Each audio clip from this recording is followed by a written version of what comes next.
Ok. Bueno. Este fue el examen. Constaba de 100 puntos.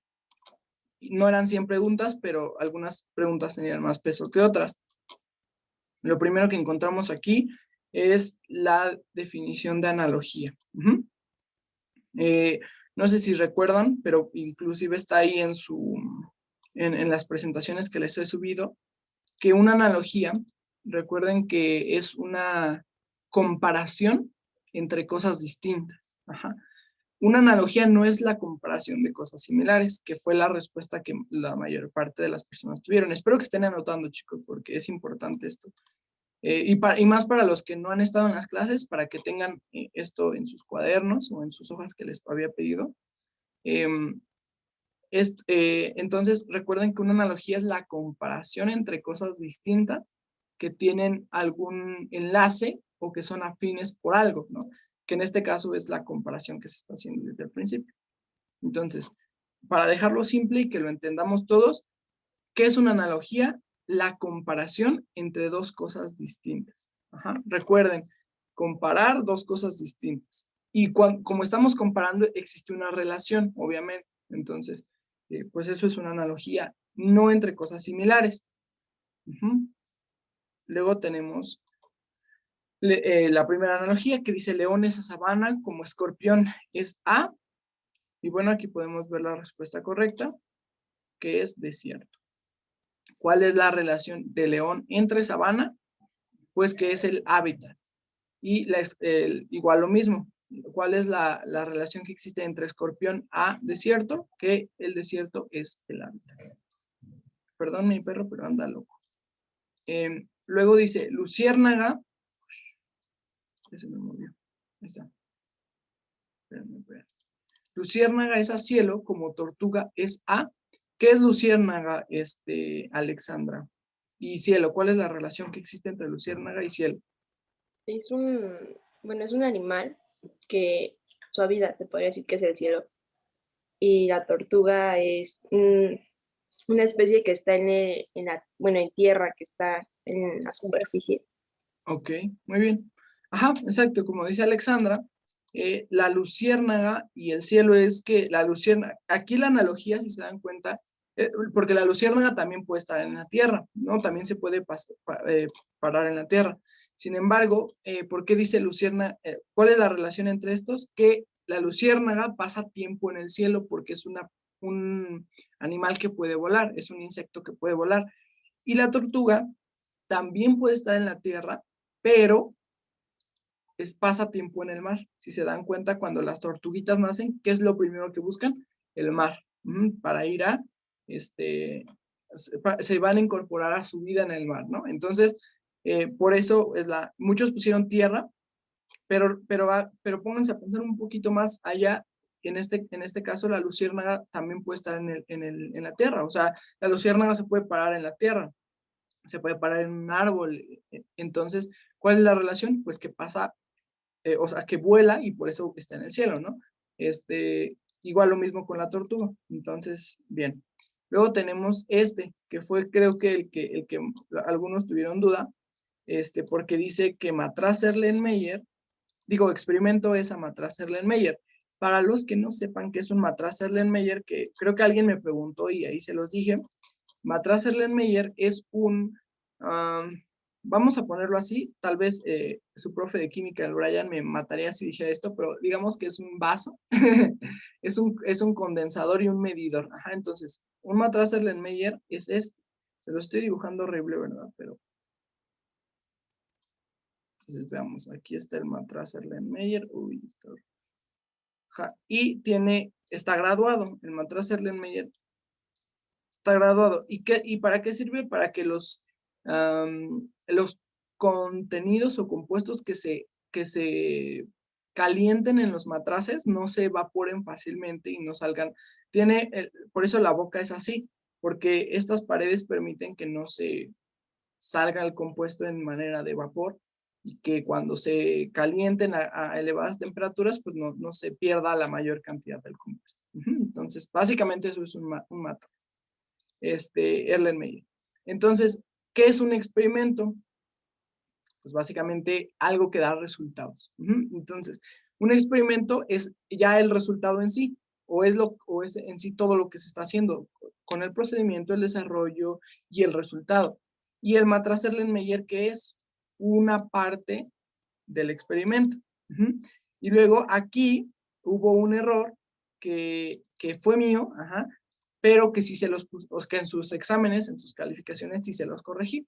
Dice, como texto es A, texto, lo mismo que el experimento, texto es la parte, por así decirlo, la parte general, y el matraz es una parte de. Entonces, lo mismo con el texto, la respuesta correcta no es libro, me equivoqué aquí, una disculpa, pero sí les puse, a los que pusieron párrafo, sí les puse la respuesta correcta, es párrafo la respuesta correcta.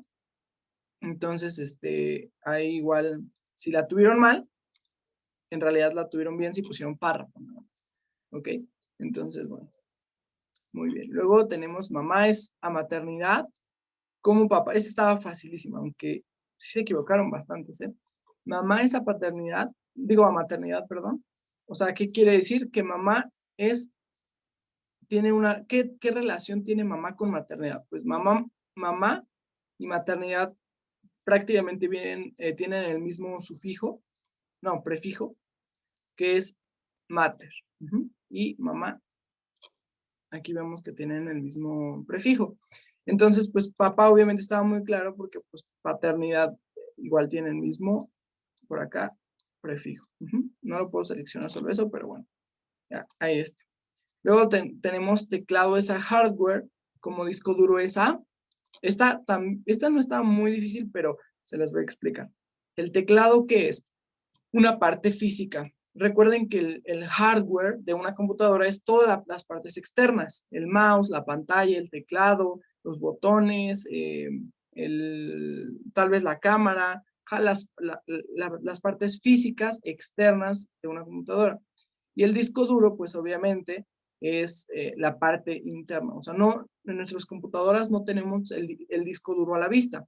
El disco duro sí se le puede poner, obviamente, como un respaldo y hay discos duros que se conectan por USB, pero en general los discos duros se encuentran dentro de una computadora. Entonces, disco duro es a software, que el software es la parte interna de la computadora. Entonces, pues estaba fácil, algunos se equivocaron, pero bien. Luego tenemos GI, en esta también se equivocaron algunos. GI significa, sí, espero que lo sepan. A ver, bueno, vamos a ver si alguien lo sabe. No es de la clase, pero lo están viendo seguramente en geografía o en biología. A ver, Dani, ¿qué es GI? O sea, ¿sabes qué significan las siglas? Si no, no hay problema. Ok. GI significa gases de efecto invernadero.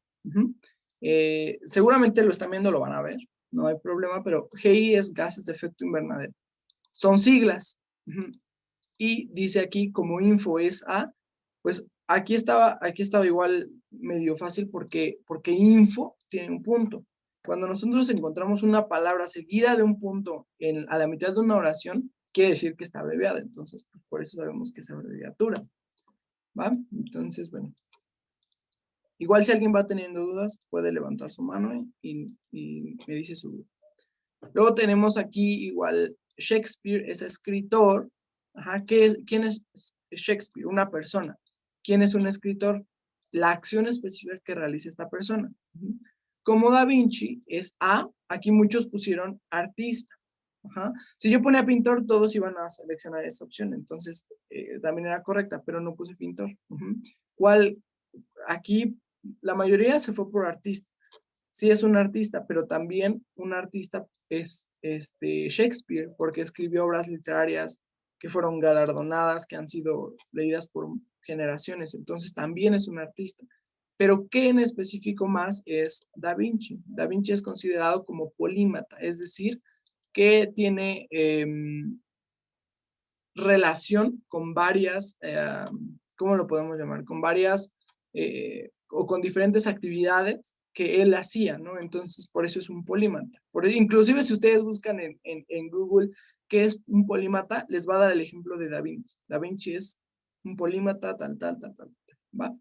Entonces, implica varias artes.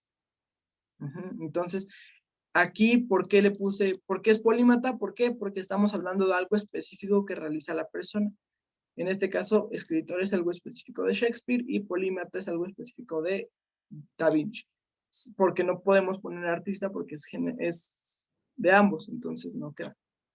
Luego tenemos palmera es a sol. ¿Por qué palmera es a sol? Palmera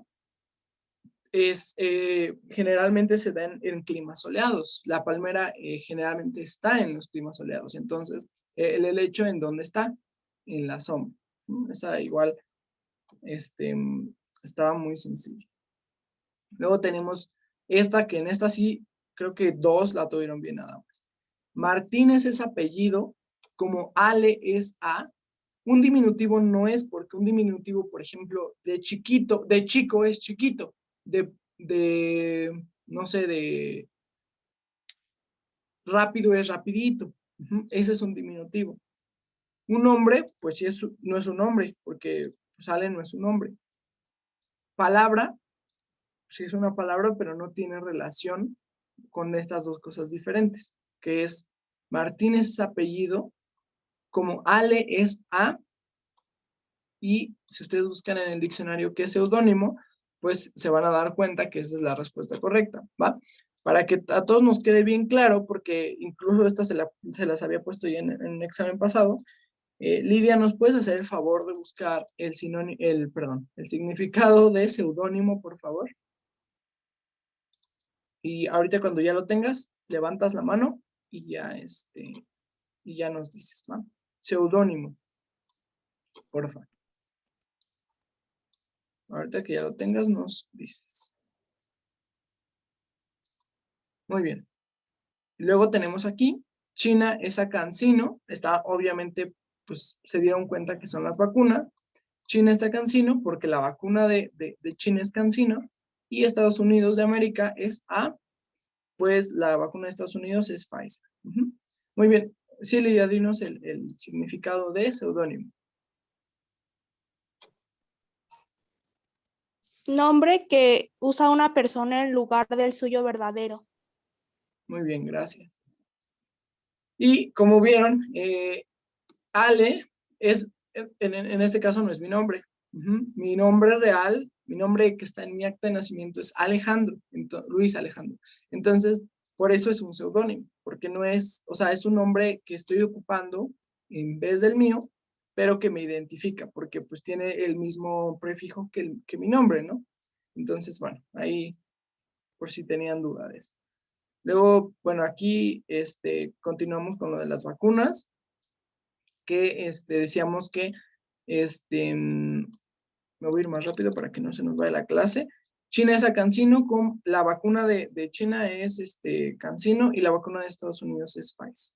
Entonces, pues será la respuesta correcta. Luego en esta parte, la definición de texto, la mayoría la tuvo bien.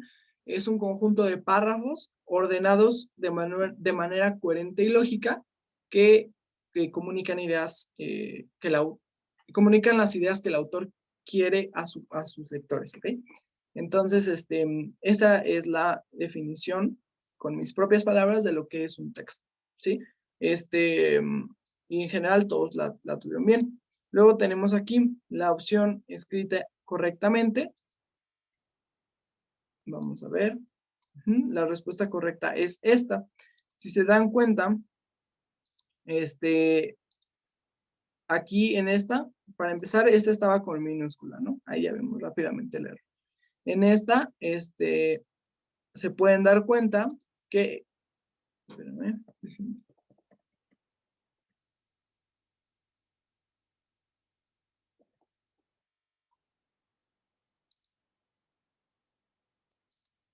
ay,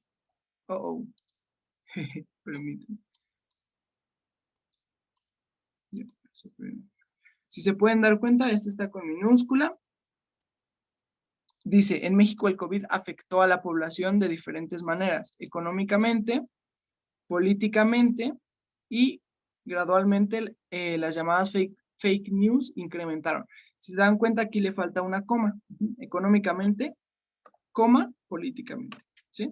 Entonces, por eso está incorrecta. Y en esta podemos ver que dice, en México el COVID-19 afectó a la población de diferentes maneras. Aquí no hay punto y coma. Estaba muy claro porque no hay punto y coma. Y dice económicamente. Aquí también le faltaba el acento aquí en económicamente. Luego aquí políticamente no tiene acento. Entonces, pues por eso no era la correcta. ¿Va? Entonces, bueno. Luego dice, marca la opción de la que carece el texto. Y bueno, por aquí tenemos este texto que si se dieron cuenta estaba al revés únicamente. Entonces, si estaba al revés, ¿qué carece? ¿De qué carece? De cabalidad y coherencia, porque no comunica el propósito adecuadamente y porque el orden lógico en el que está en el orden que debería ser lógico y no está ordenado de esa manera. Entonces, por eso les faltan estas dos propiedades.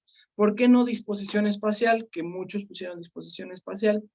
Bueno, pues porque en este texto sí tiene formato, aunque no se vea como tal, porque no me deja ponerle aquí como negritas ni nada de eso. Tiene un formato por las comillas, el uso de mayúsculas. Si ustedes lo pudieron ver así como cuando no estaba en manera de editar, o sea, que ustedes lo estaban resolviendo, pues les sale con un formato. O sea cual sea el formato que les daba, pues tiene disposición espacial, porque está en un texto blanco, porque está ordenado, porque viene por párrafos, porque está el uso de las comas y todo.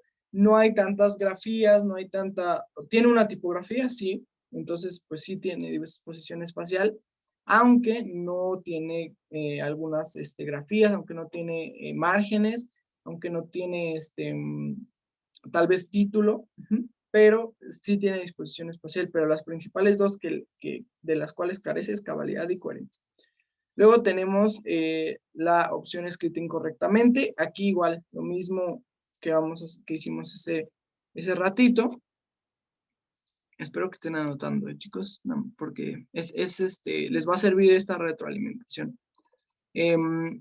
Selecciona la opción escrita de manera incorrecta. Ajá, aquí esta pues o sea, yo siento que la puse muy clara porque dice, las enfermedades por azúcar son cada vez más graves.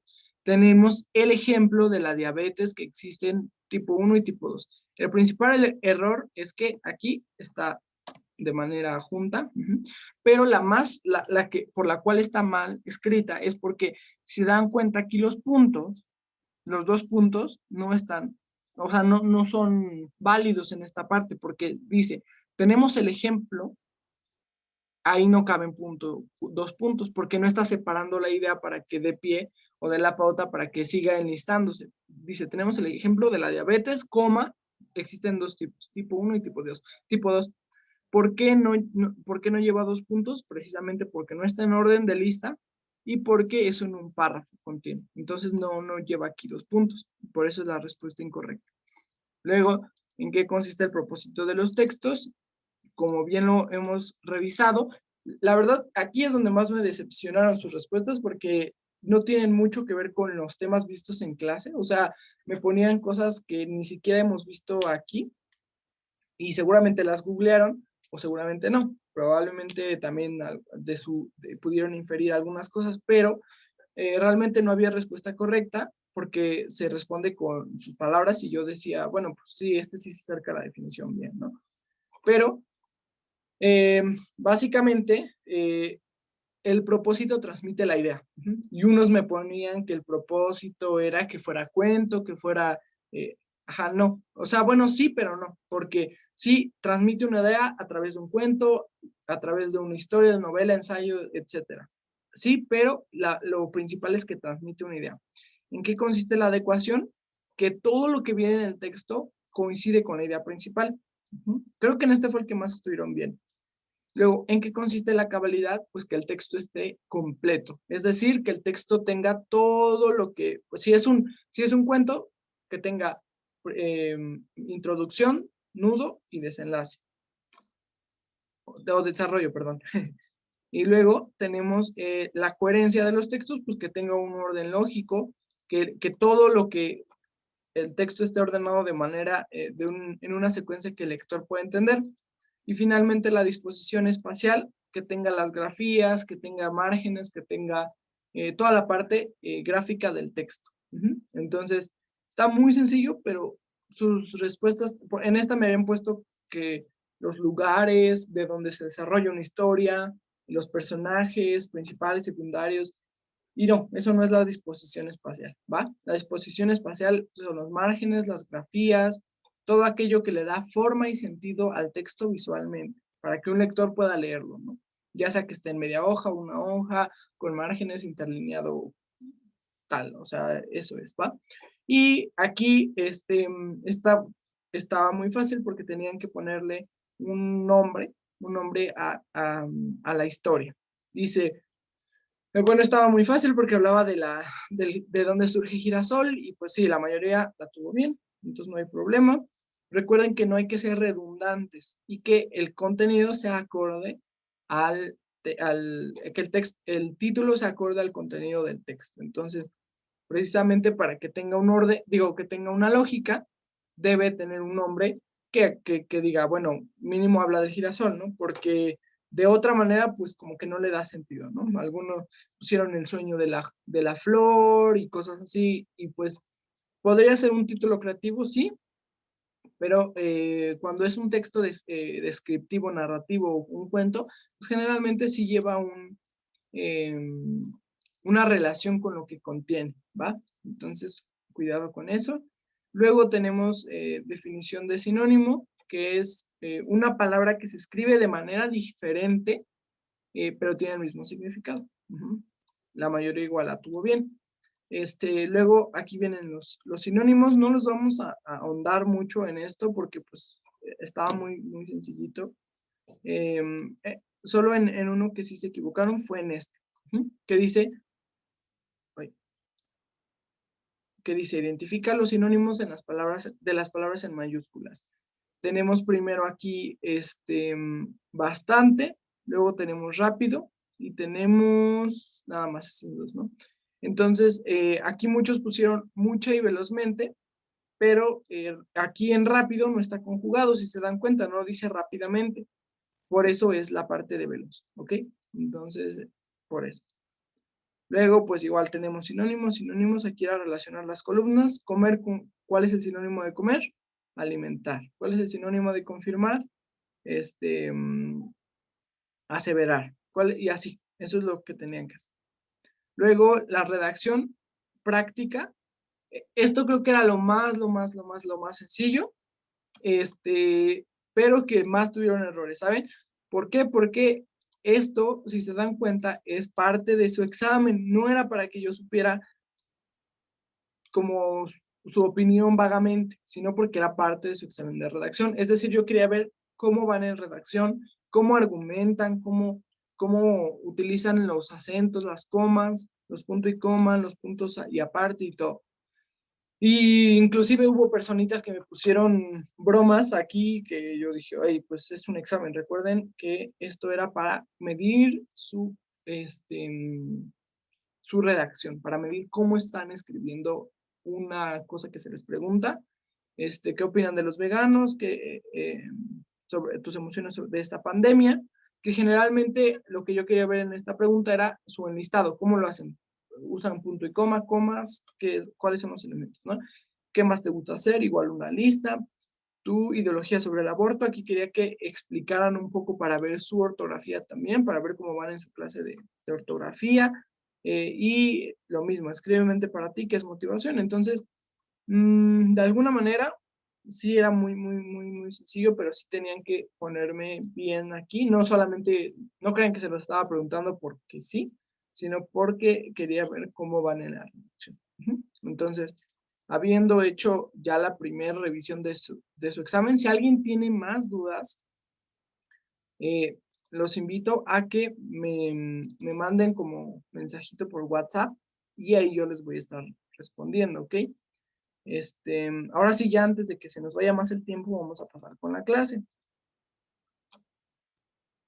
Denme un segundo en lo que presenta la pantalla. ¿Ya pueden ver mi pantalla, chicos? Sí. Gracias. Muy bien. Entonces tenemos la unidad número 5. Bueno, hicimos la revisión del examen. La unidad número 5 es comprensión lectora.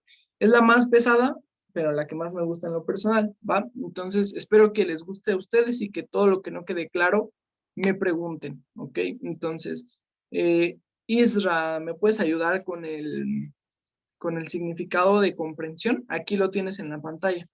Si lo puedes leer. Acción de comprender o comprenderse. La siguiente. Facultad, capacidad o perspicacia para entender y penetrar las cosas. Ujú, y la siguiente. Actitud comprensiva o tolerante. La siguiente. Conjunto de propiedades que permiten definir un concepto por opción a extensión. Ok, muy bien. Gracias. Aquí tienen la fuente, Real Academia Española. Sí, básicamente un texto. Un texto es, lo que vamos a usar de la comprensión lectora en un texto es el conjunto de las propiedades que nos permiten definir un concepto. Es decir, algunos elementos específicos que vamos a necesitar para su examen. ¿Para qué nos va a servir en Comipems? Primero vamos a identificar las ideas principales. Todo lo que nos quiera decir el autor. Vamos a hacer una interpretación. Vamos a comprender la intención del autor con ese texto, ya sea informar, disuadir, contar, y vamos a denotar la información de un texto. Vamos a empezar con la primera interrogante que dice que ¿qué es una idea principal? Una idea principal es una idea principal a un concepto de gran importancia de un texto o discurso, es decir, que es de manera oral o escrita. Más bien era escrita o oral, no sé por qué lo puse. Pero básicamente, para que les quede claro, la idea principal es el concepto más importante, ya sea de un discurso o de un texto escrito. Puede ser un discurso hablado o de un cuento, de una narrativa, de una noticia, de lo que sea. Esta idea viene acompañada de ideas subalternas que dependen completamente de la idea principal. Es decir, que en el texto se hablan de muchas ideas, pero todas están conectadas a la idea principal. Entonces, la idea principal es esa cosa más importante que nosotros necesitamos de un texto para comprender. ¿Y qué es lo que nos quiso dar a entender el autor? ¿Cómo leer e interpretar un texto? Fíjense que para interpretar un texto es diferente de acuerdo a cada uno de nosotros. ¿Por qué? Porque tal vez estamos leyendo, no sé, algún libro que es muy sentimental y que hay frases que nos llevan a pensar o a reflexionar sobre su significado. Pero, por ejemplo, Melissa tal vez diga, ay, es que aquí, por ejemplo, fulanito de tal se enamora de la protagonista y se van a casar, pero de repente dice el autor que pasa, que hay un silencio en su relación y luego que continúa, pero ella dice, no, es que yo siento que ese silencio evoca, es decir, se refiere, a que se separaron, se distanciaron un tiempo. Y yo en esa parte yo puedo interpretar a que se refiere a que se divorciaron un tiempo, ¿no? Entonces, cada lector va a hacer una interpretación diferente, claro que sí. O sea, es completamente cierto. Sin embargo, es mucho más difícil cuando estamos sometidos bajo presión. Aquí dice, generalmente es más difícil cuando somos sometidos a interpretar un texto bajo presión. Esto está comprobado, que es más difícil de hacerlo. Como en su examen, que lo van a hacer en unos segundos. Pero en este curso, en serio, vamos a tener tantos ejercicios prácticos, si es que los hacen, que vamos a poder entender y comprender qué nos quiere decir el autor, cuál es su intención y cómo podemos resolver las preguntas de manera más eficiente. ¿Y quién está involucrado en este proceso de entender o de interpretar un texto? directamente el escritor del texto que nos quiere decir algo y ustedes como lectores. Entonces, les va a ser muy útil también para su preparatoria. Ajá, luego tenemos aquí la comprensión de un texto. Déjenme cierro esto un poco. Ajá, dice, comprensión de un texto. De acuerdo con lo que hemos revisado, la interpretación o comprensión de un texto puede cambiar por el contexto, pero el lector debe tomar en cuenta lo siguiente. ¿Cuál es la tendencia del texto? ¿Cuál es su influencia del texto? ¿Cuál es la corriente del texto? ¿Cuál es la filosofía del texto? Y finalmente, ¿cuál es su objetivo? Entonces, estas son cosas muy importantes que si quieren tómenles captura o anótenla, pero que deben tomar en cuenta a la hora de estar interpretando un texto, ¿ok? Entonces, hasta aquí, chicos, ¿hay alguna duda? No. Gracias. Los demás, chicos. ¿A qué se refiere tendencia, maestra? Ah, ok.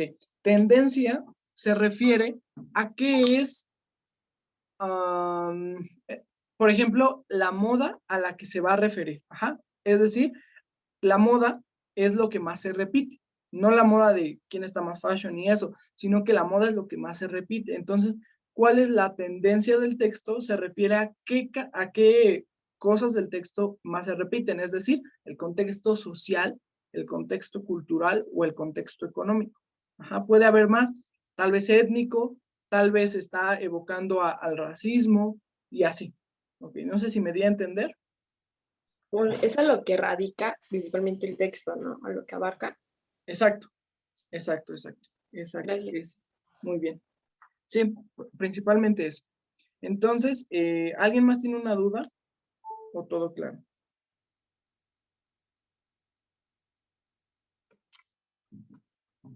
Chicos, ¿todo claro? ¿Como el agua? Ok, espero que sí, espero que sí. Y que estén anotando también. Dos términos que nos van a servir. Y bueno, aquí les... Ay, espérenme. Ajá, así era esto todo. Sí está un poco difícil. Luego, dos términos que nos van a servir.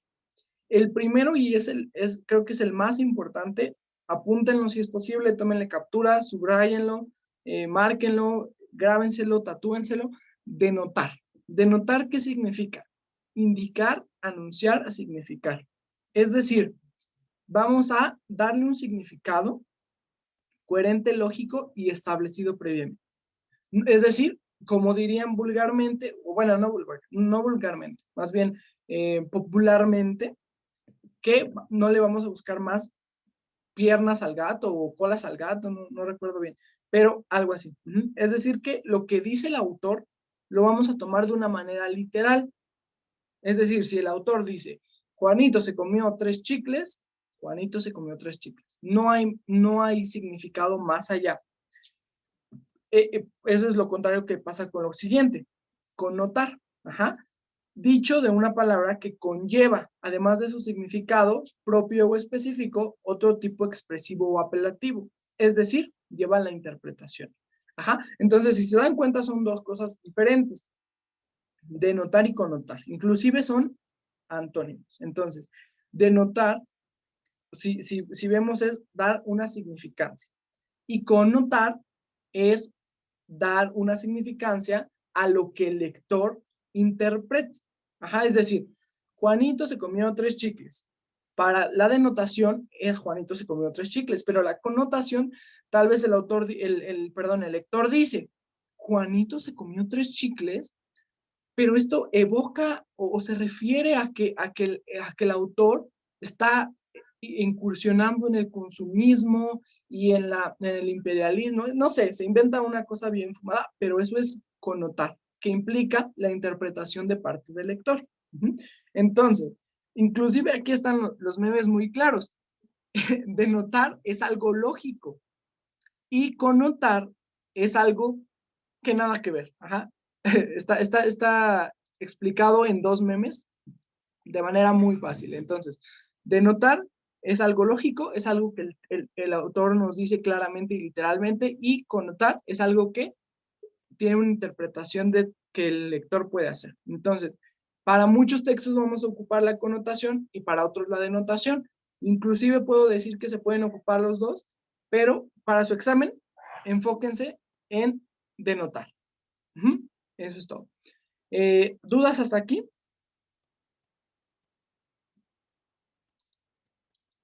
En denotar es algo que el autor, o sea, nos dice como es esto y ya. Y en connotar es algo que nosotros damos nuestra opinión o el significado que nosotros entendemos de lo que da el autor. Exacto, nosotros inferimos un significado. Muy bien. Gracias. De nada. Sí, básicamente es eso. Lo explicó muy bien Alexandra. Luego tenemos los dos tipos de lectura. La lectura informativa, ¿qué significa? Que extrae solo, no informativa porque informa. Bueno, aunque teóricamente sí, pero más bien váyanse por la etimología de la palabra. Informativa. El prefijo, infor. Luego dice que aquí vamos a extraer información del contenido del texto. Datos, como bien, o sea, lo dice la misma palabra, información. Lo más que se pueda rescatar de información del texto es lo que vamos nosotros a usar. Y luego tenemos la interpretativa, que ahí se van a resaltar las palabras clave, las ideas principales, para resumir la idea principal, obviamente sin irnos tan allá de lo que el autor nos quiere decir originalmente. Aunque aquí algo bien cierto y que se los puse aquí entre asteriscos, es que una vez escuché que alguien dijo, un maestro seguramente, que cuando un escritor publica su obra, este le va a pertenecer a los lectores, es decir, a su público, aunque siempre va a quedar como esa esencia del autor, el lector. Ya me acordé qué maestra era, mi maestra de literatura de quinto año de la prepa, decía, una vez que tú adquieres el libro de un escritor, te pertenece a ti. Ya tú puedes interpretarlo y tú puedes decir, esta es la esencia que yo le quiero dar al libro, ¿no? Pero básicamente se queda la idea general, ¿no? Esto está más, así como que un poco más fumado, más filosófico, pero sí, esta es la idea que quería decir. Luego tenemos los tipos de textos y pongan mucha atención aquí.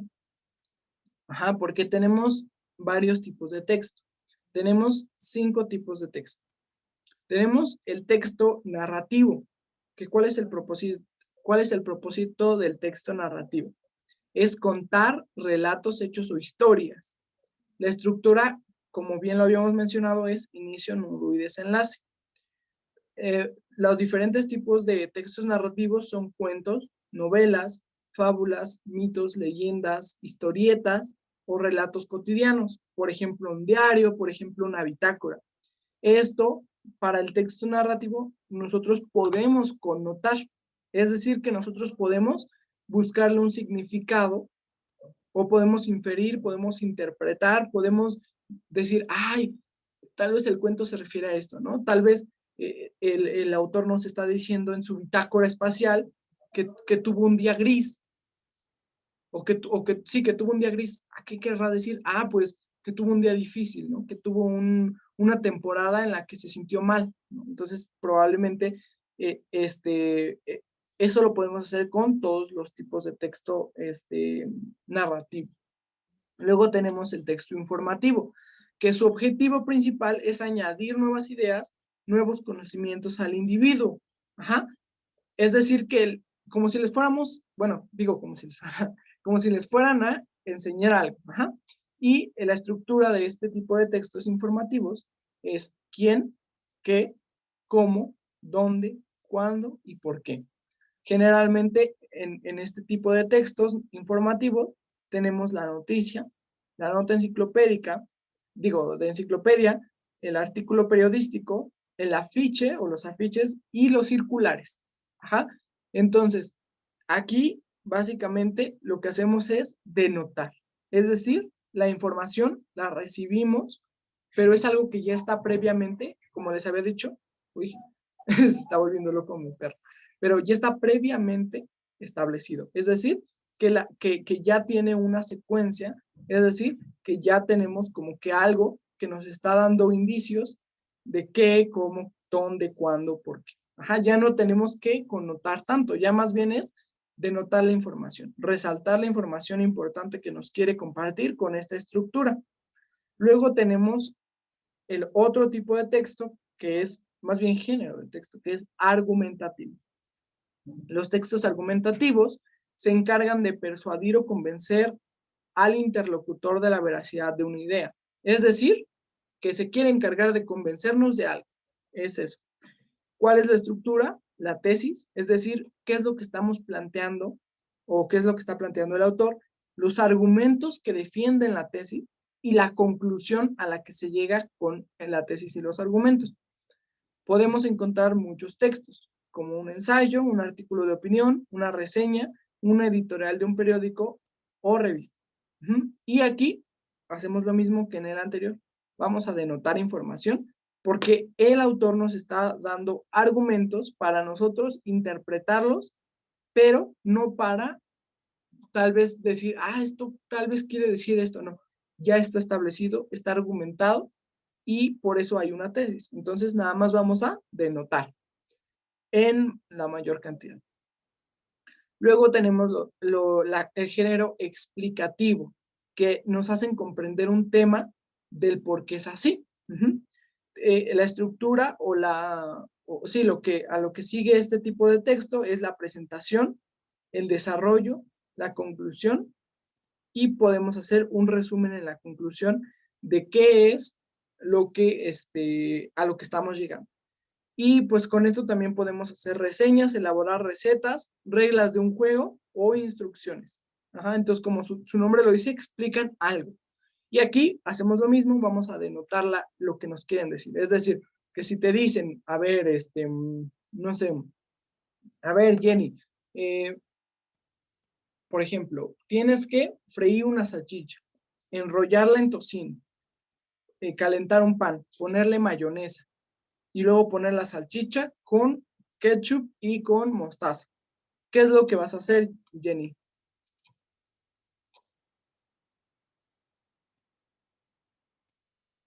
¿Cómo? Que si tenemos si yo te estoy diciendo, vas a freír una salchicha, vas a ponerle tocino alrededor, luego vas a calentar un pan, ponerle mayonesa, luego pones la salchicha, le pones ketchup y mostaza. ¿Qué es lo que vas a hacer? ¿Vas a denotar la idea, lo que te estoy diciendo, o lo vas a connotar? Denotar. Muy bien, ajá. Prácticamente eso hacemos en todas las instrucciones, las reseñas o las recetas de cocina. Entonces, luego tenemos el género descriptivo, que evocan, representan y sitúan objetos. La estructura es la presentación genérica y el detallismo con orden. Es decir, la descripción en un orden lógico, ¿no? Por ejemplo, si estoy escribiendo una historia, ¿qué es lo que vamos a hacer? Darle una secuencia para que el lector entienda. No puedes empezar describiendo el lugar sin haber presentado tal vez a los personajes, o no, o puedes empezar así, pero tienes que darle una secuencia en la que el lector pueda entender. Entonces, aquí pueden ser novelas, pueden ser cuentos, pueden ser postales o cartas. Vamos a describir algo. Y aquí se ocupa la connotación, pero también va de la mano con la denotación. Es decir, que vamos a interpretar, porque por ejemplo, si yo escribo una novela, vamos a tener la oportunidad de interpretar qué es lo que nos quiere decir el autor. Igualmente una carta. Entonces van de la mano, pero predomina la connotación. Luego tenemos los textos literarios, por ejemplo, tenemos la novela, la poesía, el cuento, la leyenda, el drama y los ensayos. Los ensayos literarios. Para estos se ocupa tres principales cosas, pero hay más que ahorita los vamos a ver un poquito más adelante. Tenemos la relación cultural local. Es decir, ¿a qué me refiero con la relación cultural local? Por ejemplo, si yo estoy hablando de un texto que se escribió hace 500 años, está arropado o está rodeado de cultura e historia, pero también de un contexto social. Ajá, entonces, todo eso lo tengo que tomar en cuenta porque ahorita, actualmente, estamos viviendo una época digital, una época diferente a la anterior. Ajá. Entonces, no podríamos decir, no, pues ahorita mismo voy a interpretar una obra de, por ejemplo, Shakespeare, sin conocer un poco del contexto histórico. ¿Por qué? Porque, por ejemplo, Shakespeare ha escrito algunos textos como Hamlet, que realmente tienen elementos muy de la historia y que obviamente nosotros no podríamos entenderlo si no sabemos a qué se está refiriendo. Una persona que no sabe qué es un castillo, pues va a decir, sí, pues sucede en un castillo, pero y luego, entonces es muy importante esta cultura local. Luego tenemos los textos afines procedentes, que los textos afines procedentes básicamente es los textos que provienen de un mismo enfoque literario, de un mismo contexto social o de una misma cultura local. Ajá, por ejemplo, los libros que se escribieron en la misma época y en un mismo radio geográfico. Luego tenemos el contexto geográfico e histórico, que es básicamente esto. Ajá, que debemos conocer qué es lo que estaba pasando en esa época, o por qué estaba hablándonos el autor de esto, y qué es lo que está, en dónde se estaba situando esta historia. Porque si se está situando en un castillo, pues obviamente vamos a saber los elementos de los cuales se está hablando, ¿no? Porque si está hablando de un castillo y de repente nos saca a un león que estaba en el desierto, pues así como que nos descontextualiza. Entonces es muy importante que para entender un texto literario tengamos en consideración estos tres elementos: la relación con la cultura local, los textos afines procedentes y el contexto geográfico e histórico. ¿Alguien tiene una duda hasta aquí? Yo sé que son muchos términos, por eso les digo que si tienen dudas, me digan. ¿Dudas, dudas? No. Gracias. ¿No, nadie más? ¿Seguros? Muy bien, perfecto. Luego, al leer un texto, debemos hacernos estas preguntas. ¿Alguien se acuerda de los elementos que teníamos que tener presentes anteriormente? Los que habíamos visto acá. Les voy a poner este aquí, este aquí. ¿Cuál es su tendencia? ¿Cuál es su influencia? ¿Cuál es su corriente? ¿Cuál es su filosofía y su objetivo? ¿Cómo vamos a llegar a todas estas preguntas que son un poco complejas? Y para su examen no se van a andar preguntando, ay, ¿cuál es la filosofía del autor? ¿Cuál es su tendencia? Y van a estar muy, muy, muy cortos de tiempo para estarse preguntando todo esto. Pero es importante. O sea, esta es la teoría. Entonces, ¿cuál es qué es más bien lo que les va a ayudar? Vamos a preguntarnos estas cosas. ¿Dónde? ¿Por qué? ¿Cuándo? ¿Cuántas veces? ¿De qué forma? ¿Cuál es la causa? ¿Cuáles elementos son los implicados? ¿Quiénes son los actores? ¿Cuál es el contexto histórico, geográfico, cultural, etcétera? Ajá, pero principalmente estos. Entonces, ¿por qué nos estamos preguntando todo esto? Por ahí tal vez les está llegando la notificación de la tarea. Todavía no le hagan caso, ahorita se las explico. ¿Dónde? ¿Por qué? ¿Cuándo? ¿Cuántas veces? ¿De qué forma? ¿Cuál es la causa? Todas estas, si se dan cuenta, para empezar, no tienen signos de interrogación. ¿Alguien me puede decir por qué? ¿Por qué no tienen signos de interrogación?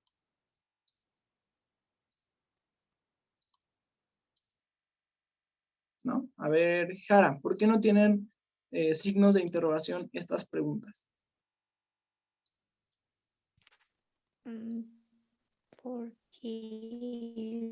es lo que te está, o sea, es la información que te está dando para que sepas cómo. Ok, muy bien. Vamos a ver otra respuesta. A ver, Camila, ¿por qué no está usando signos de interrogación aquí? Yo opino que es porque Ok. Las dos tuvieron parte de razón, ajá, pero recuerden que cuando estamos enlistando elementos y son en pregunta, no usamos signos de interrogación. Es algo también importante que les va a servir en español. ¿Por qué? Porque cuando no usamos signos de interrogación, ¿qué es lo que sí debemos utilizar? Vamos a ver. Uy, esperen. Ya se me anda yendo todo esto. A ver. Vamos a ver. Magali. Cuando no usamos signos de interrogación, ¿qué debemos de usar? Los acentos correspondientes. Excelente, muy bien. Los acentos que corresponden a una pregunta. Es decir, que no importa, pero son preguntas. A final de cuentas, no importa si tiene a veces signos de interrogación, porque estamos haciendo una pregunta por la acentuación que tiene. ¿Dónde? ¿Por qué está separado y lleva acento en la E?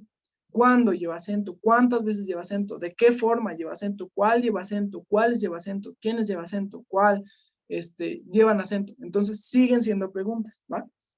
Entonces, al leer un texto, eso era como un dato que es muy importante para que igual en su redacción sepan esto, pero ahora sí, continuamos con esto que les decía, que dónde, por qué, cuándo, cuántas veces, de qué forma, esto lo tenemos que tener en cuenta igual si le pueden tomar captura, ajá, cuando leemos un texto, ¿sí? Porque de esta manera vamos a resolver todas las preguntas y cuando lleguemos a las preguntas reales que nos están diciendo en el examen, instantáneamente sepamos cómo resolverlas, ajá, entonces no habría necesidad de perder tanto tiempo en un texto. Aquí ven a Naya, que le da mucho coraje porque no se ha aprendido estas preguntas. ¿Cómo identificar la idea principal? Ajá, se repite 2 o más veces. Generalmente lo encontramos más de 2 veces. Y generalmente se repite constantemente de manera igual, de manera repetida. Denme un segundito que está loco. ¡Ey! ¿Qué te pasa?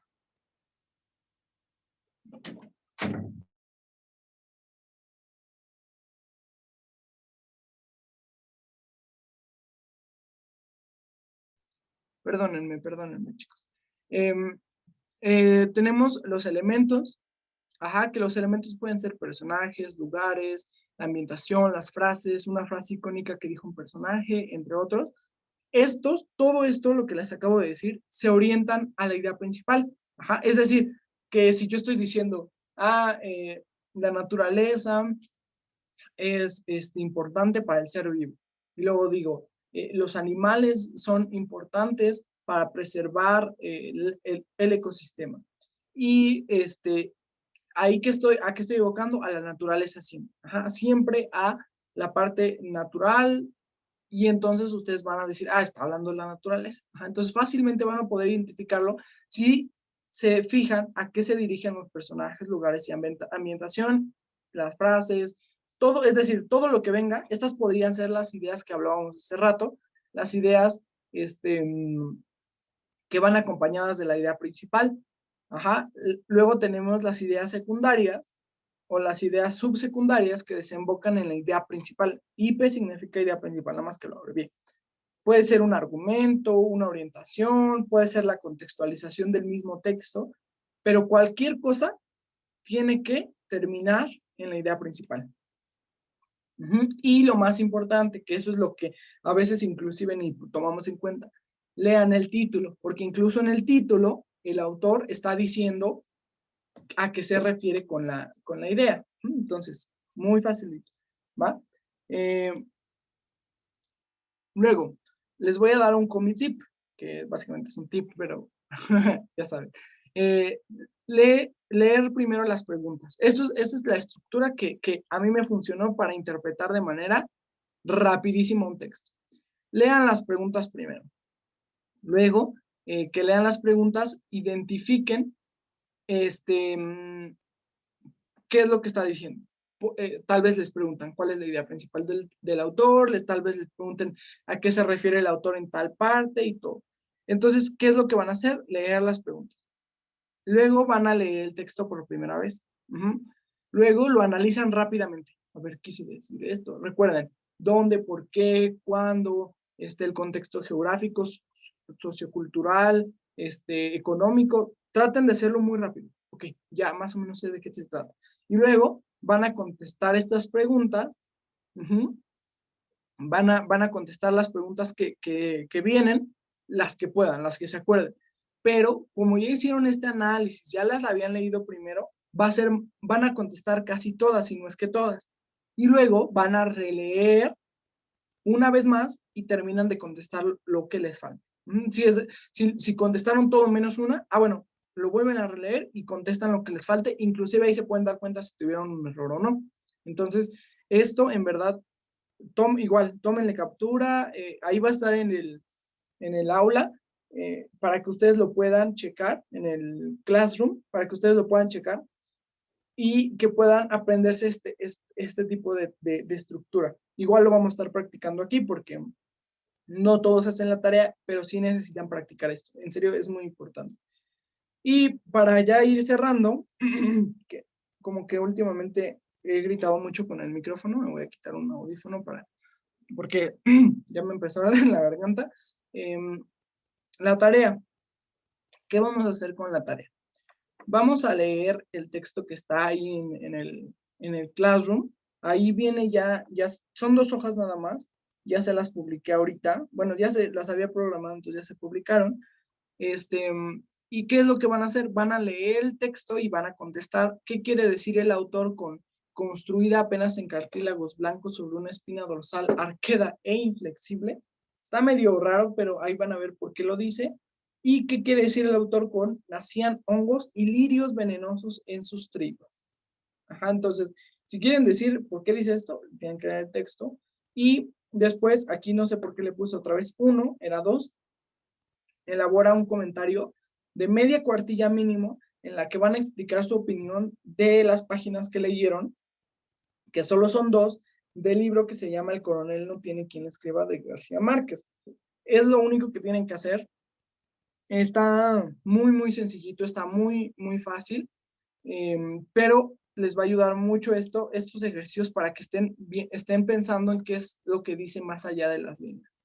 Y sí les pediría que traten de responder en esta y esta pregunta, que es la primera y las 2 preguntas que dice qué quiere decir el autor, que se vayan a su presentación, que también ya están ahí en el Classroom, y que vayan a estas preguntas. Que vayan a estas preguntas donde están ahí. ¿Dónde, por qué, cuándo, cuántas veces, de qué forma, cuál es la causa, cuáles son los elementos implicados, quiénes son los actores, cuál es el contexto histórico, geográfico, cultural, etc. Si ustedes contestan esto, se les va a hacer muy fácil cada vez un texto.